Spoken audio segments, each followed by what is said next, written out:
In 1961, Bates was the only college in New England that allowed freshmen to run on the varsity because of our low enrollment.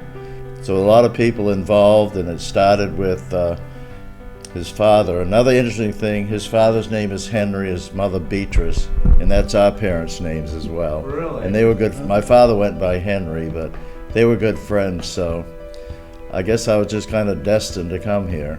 I loved running for Walt. He was just somebody that really got me fired up about running. I loved the guy. He was almost like a second father to me. One day at practice, we're lining up to run starts. Walt came out and said, "Well, I'll race some of you guys." So he would get down in the blocks and start with us. He would always jump the gun and beat us for the first 20 yards or so, and then he'd taper off. His race was over. Walt was the most competitive person I ever met in my life. And back then, he was the only coach. Today, they have 4 or 5.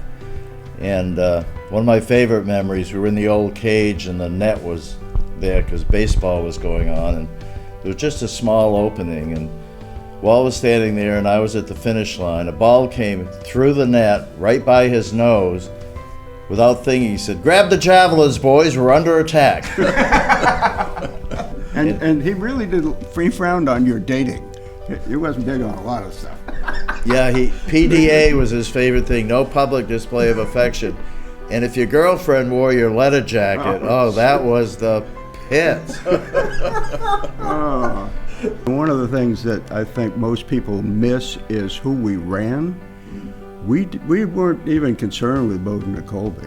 I mean, honest, they weren't a big challenge. We ran all the big schools and we won most of those meets.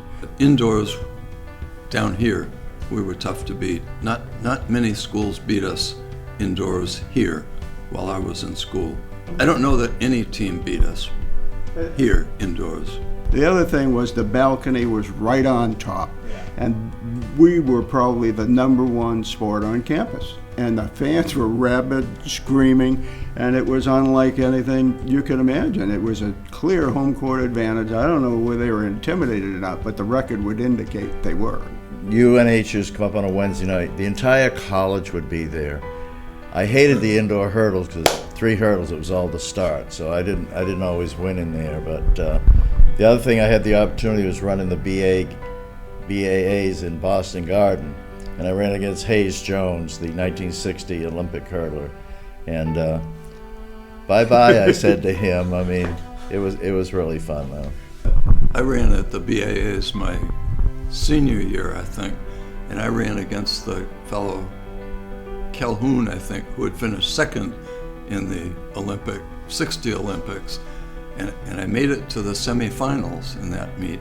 However, in the semifinals, over the first hurdle, my shoe came off. So my shoe made the newspaper. I didn't. But I like to say there's one record that I still share with these guys because they don't run the race anymore. It's the 45-yard low hurdles. Right. And there were literally, I think, 5 of us who tied it. I tied it twice, but nobody ever broke it, so it still exists and it's ours. Congratulations. Yeah, congratulations. Well, one of the things that I think about, and I think you guys would agree, is we know people that could tell you every meet that they had and every time that they had. I don't remember any of that. I remember the guys. I remember the conversations. I remember the road trips. I remember the just really feeling good from we beat some of these big schools. I mean, that was just a hoot. I knew without track I wouldn't have ended up here, so that changed my whole life. And coming to Bates changed my whole life. It's, you know, I got a chance to go back here and coach, and I still love Bates. I'm here all the time, and I love it.